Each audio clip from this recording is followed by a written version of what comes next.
Alright, welcome to episode 148 of What If Civilization Started Over.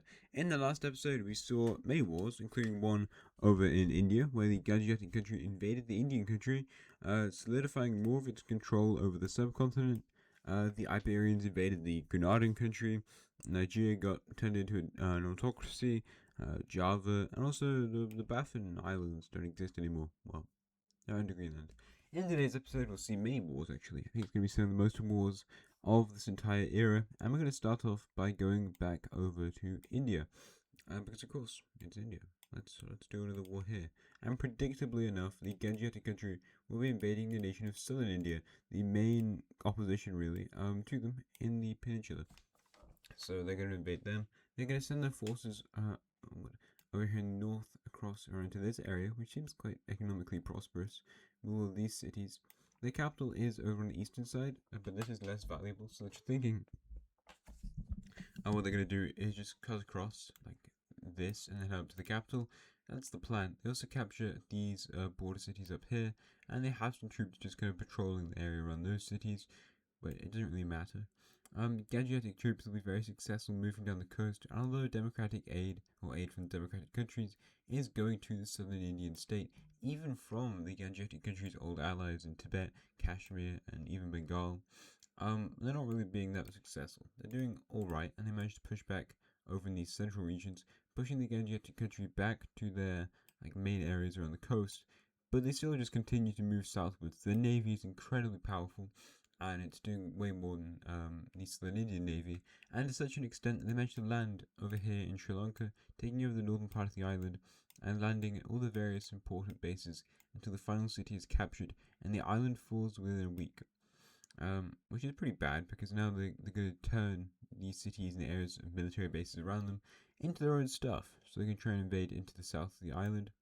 The inland forces are going to start to properly work in towards the center of the country, whilst they are going to try and push up and threaten these areas, and they're going to do more things, or the Indians will do more to try and damage these cities, so more bombings and airplane strikes and stuff like that on the areas, probably drone strikes rather than, I don't know, they probably still use airplanes in 32.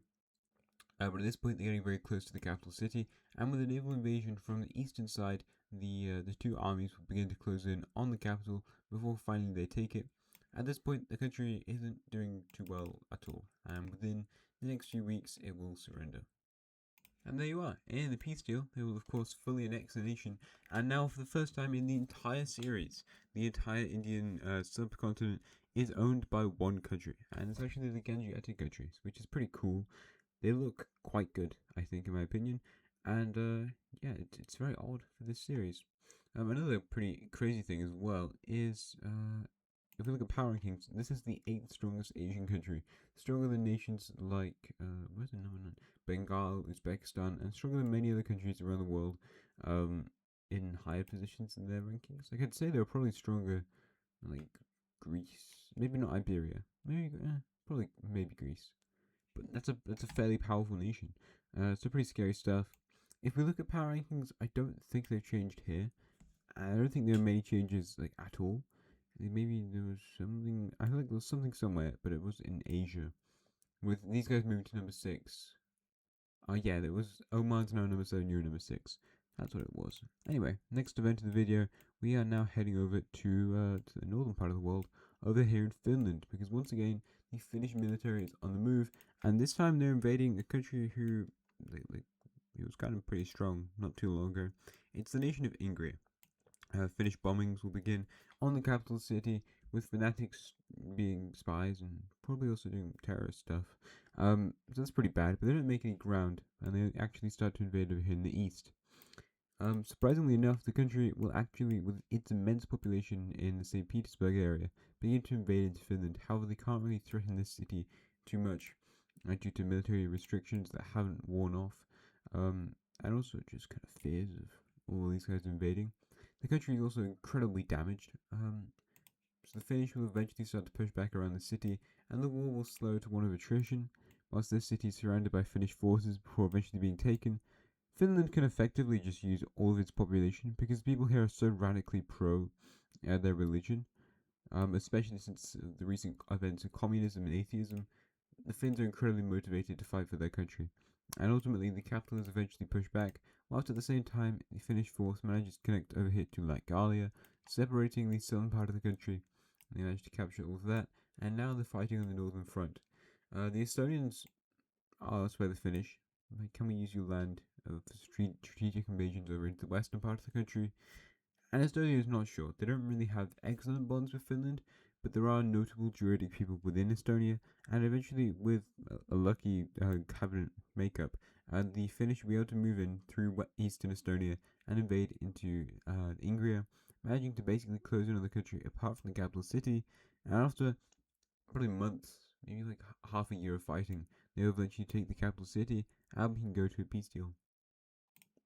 And there you go, not too complicated really, they just fully annexed the country and now Finland looks pretty cool. I think this might be the biggest Finland so far in this series, like the biggest Finland's ever been. But they did own something like that at one point, and I do believe they also owned this territory up here. So they're getting there, which is pretty cool. Anyway, Finland's just an odd country. It's very odd. It's a bit like a North Korea, I suppose. But they're not as controlling.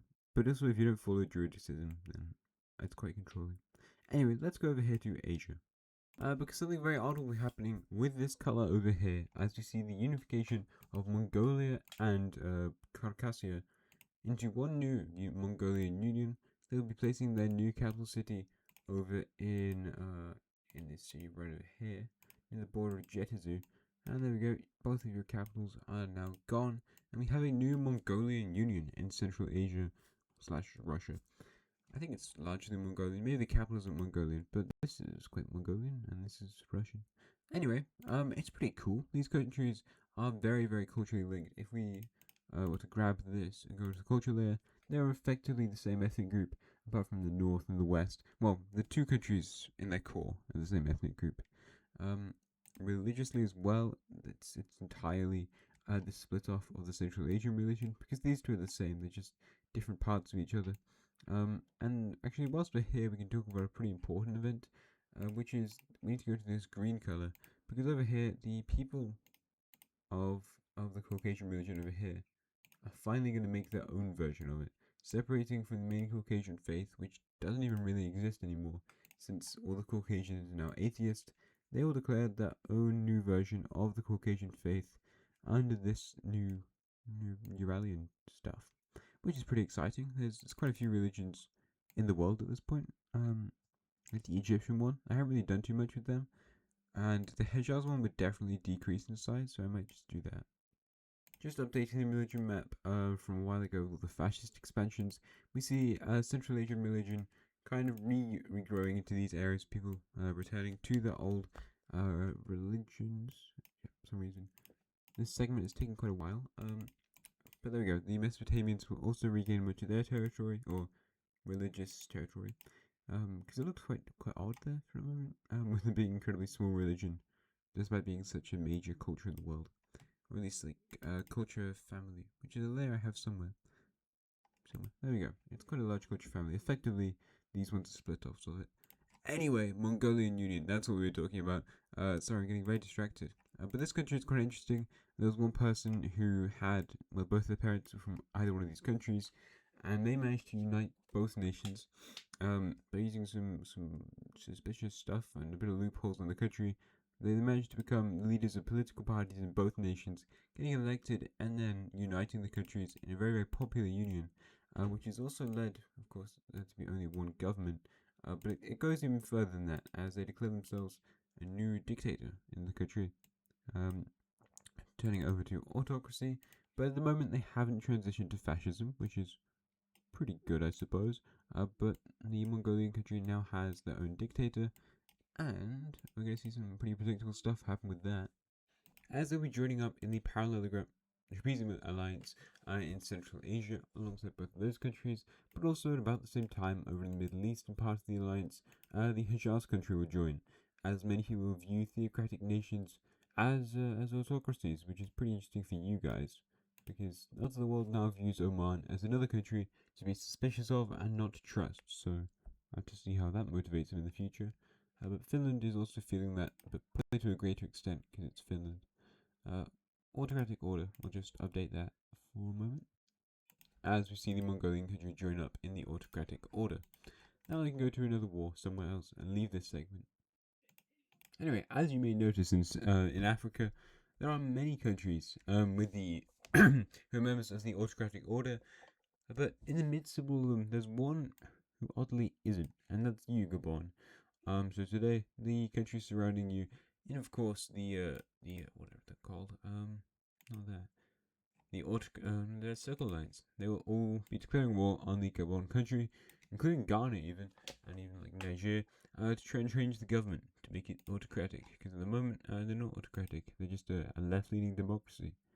But we can change that. Even in the country at the moment, there are calls for an autocratic takeover, as people are kind of like, well, maybe we should, because then we don't have to get invaded. But these guys invade using these different revolts to help them with their invasion. So in the north, we see Cameroonian troops start to invade. I don't think they were. Maybe they were. I don't remember. They're very pro this autocratic movement anyway at the moment. And with the country being so destabilized by these revolts, it's going to get really torn apart. There are also Nigerian troops and countries from troops from other countries helping with this invasion, because Cameroon couldn't quite do all this on their own. But Nigeria is quite strong, and we also see troops from this Congolese sort of country start to move in, capturing this major city. But they also more just kind of help the rebellion, because moving through this territory around here is quite difficult. So they're going to be like, "Hey, rebellion people, do better. You do more." So the rebellion does a pretty good job over in the east. But surprisingly, another country will join the war, and it's actually the nation of Angola, who decided they're going to help out their autocratic friends by invading Gabon with them. Angola is, I believe, the second strongest African country, so this is going to go very badly for Gabon, as Angolan troops just steamroll the coastline and eventually get close to the capital city, surrounding it and taking it. The northern troops will take the other major city over here, whilst a part of the rebellion will pop up in this city, and the entire country will fall. Alright, and they get given everything. So they're now a member of the Circle Alliance, they are a member of the Autocratic Order, and they've also been switched over to a new dictatorship ideology, and they're collaborating with all of these Central African countries. So that's really nice, to be honest. Just like a fun thing. Let's unite them. This, of course, isn't like an actual union that's happening, but I'm just like, if this was an actual country, it would be probably amongst the strongest in the world. If not, well, it might be the strongest in Africa, maybe. But it'd be a really cool and interesting country to look at. I think this would make it look better. But there you go. Interesting stuff. And for our final event of the video, we'll be returning over here to Oceania, where we were in the last episode, because Borneo is now quite angry with the Sumatran country, or the southern one, and because of that, they're going to invade them, just out of spite. Bornean troops arrive over here in these islands, and quickly move across to other ones in the major Strait of Malacca, which cuts off much of their trade access and also annoys the rest of the world, but, they're fine. Borneo naval assets and things to bombard the coast, before eventually troops move across from the southern territory and also from these islands, with many naval landings occurring over here. Whilst troops start to go up the eastern or western side of the island, they are far stronger than the Sumatrans, but the Sumatrans aren't super weak. They have lost a lot of their power around here, but on the eastern side they will be pushing back quite considerably, and also in the center, but they don't actually manage to recapture anything, so it kind of sucks. They take this major city, but also they have the entire Australian country supporting them in this war, so their navy is incredibly good, and with that they managed to take over the entire western coast. A new naval expedition will be planned out and launched from these islands, and they managed to capture all three of these major cities over here, which are some of the largest ones in the entire country. I think perhaps one of them might be larger than the capital, I would say. That seems like a cool sort of thing. That makes sense. And yeah, not too long after that, the country will be captured and they'll capitulate over to Borneo. And there you go. In the peace treaty, it's another full annexation, with the Borneo Empire growing even more powerful. And it's quite cool, really. I think if they annex this, it would make it look nicer, but yeah, it looks pretty cool as it is. Let's see if any countries feel like joining any international organizations, though. Alright, there aren't many countries joining the global union, but we do see the joining of Alaska, Hawaii, and then all the way over here in East Asia, we see this red and blue country join. So That's pretty exciting, but I have a feeling more might be joining the autocratic order. Alright, over here in Europe, we see the last autocracy of Europe, apart from the other ones, to join the alliance, which is Finland. In Asia, we finally see Persia and both Pakistan join the alliance. Whilst in Africa, we see this Oromia sort of country join. There's going to be more on them in a moment, however. And then, I don't think anyone over here joins. But interestingly enough, over in America, we see two very close countries, Utah and the Plains Nation, closer than diplomatically, well, I guess, and geographically, but I meant more diplomatically. They both joined the organization, which is kind of threatening to countries like America, but it's to do with how many Canadian countries have joined recently, and Alaska. Um, so there's that. The bit I was talking about with this greenish country, they were, is that at the moment they're a democracy. However, in a completely random turn of events that definitely couldn't have been because of the Circle Alliance and also Hajjaz and all that other stuff. The government is overthrown, which isn't very difficult because it's perhaps the most flawed democracy in the entire world, and a military junta is put in power, which quickly deteriorates into a new fascist state in like a week. No, that was pretty fast. And now they're another fascist country in Africa, just like Angola, who they'll probably become really good friends with. So that's scary. Anyway, that's going to do it for today's episode. I hope you enjoyed the episode, and I will see you again next time. Like, comment, subscribe, and goodbye.